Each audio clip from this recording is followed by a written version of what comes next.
ആസ്വാദകരെ അമ്പരപ്പിന്റെയും വിസ്മയത്തിന്റെയും മാസ്മരിക ലോകത്തേക്ക് കൂട്ടിക്കൊണ്ടുപോയി.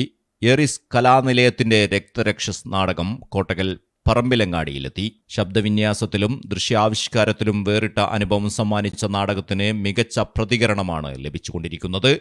സൽക്കലാദേവതേ എന്ന അവതരണ ഗാനത്തോടെയാണ് നാടകം ആരംഭിച്ചത്. തുടക്കം മുതൽ ഒടുക്കം വരെ കാണികളെ വേദിയിലേക്ക് പിടിച്ചിരുത്തുന്ന തരത്തിലായിരുന്നു ഓരോ രംഗത്തിന്റെയും അവതരണം.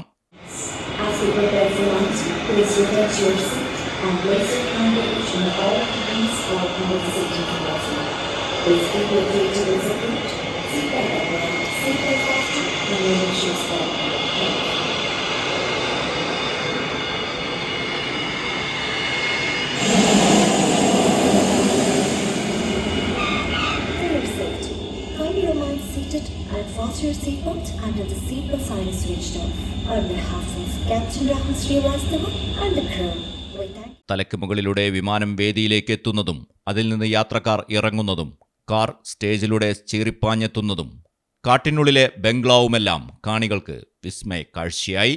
ഇന്ത്യൻ നാടക ചരിത്രത്തിൽ ദൃശ്യാവിഷ്കാരങ്ങളുടെ പുതിയ മാനദണ്ഡങ്ങൾ സൃഷ്ടിച്ച രക്തരക്ഷസ് 14 വർഷത്തിനു ശേഷമാണ് ജില്ലയിൽ വീണ്ടും അരങ്ങിലെത്തുന്നത്. നേരത്തെ എടരിക്കോട് YSC മൈതാനത്തായിരുന്നു നാടകം അവതരിപ്പിച്ചത്. 1973 കലാനിലയം കൃഷ്ണൻ നായരാണ് രക്തരക്ഷസ് നാടകത്തിന് തുടക്കമിട്ടത്. എല്ലാ വിഭാഗം പ്രേക്ഷകരെയും ആകർഷിക്കുന്ന തരത്തിൽ കാലാനുസൃതമായ മാറ്റങ്ങളോടെയാണ് ഏറിസ് ചെയർമാൻ സോഹാൻ റാവുവും ആനന്ദപത്മനാഭനും ചേർന്ന് നാടകം ഇപ്പോൾ അവതരിപ്പിക്കുന്നത്. കോട്ടക്കലിൽ ദിവസേന വൈകിട്ട് 6-നും 9-നുമാണ് പ്രദർശനം. ഞായറാഴ്ചകളിൽ ഉച്ചയ്ക്ക് 2-ന് ഉൾപ്പെടെ 3 പ്രദർശനങ്ങളുണ്ടാകും. 500 രൂപ, 400 രൂപ, 200 രൂപ എന്നിങ്ങനെയാണ് ടിക്കറ്റ് നിരക്ക്. പ്രേക്ഷകർക്കായി AC ഓഡിറ്റോറിയവും ഒരുക്കിയിട്ടുണ്ട്. ഓൺലൈനായി ടിക്കറ്റുകൾ ബുക്ക് ചെയ്യുന്നതിനുള്ള സൗകര്യവും ഏർപ്പെടുത്തിയിട്ടുണ്ട്. കോട്ടക്കൽ നിയോജക മണ്ഡലം MLA പ്രൊഫസർ ആബിദ് ഹുസൈൻ തങ്ങൾ പ്രദർശനം ഉദ്ഘാടനം ചെയ്തു.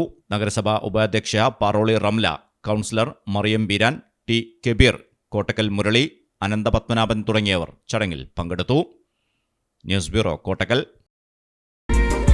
Redefining beauty, transforming generation. KMT Silks, Perinthalmanna and Kottakkal.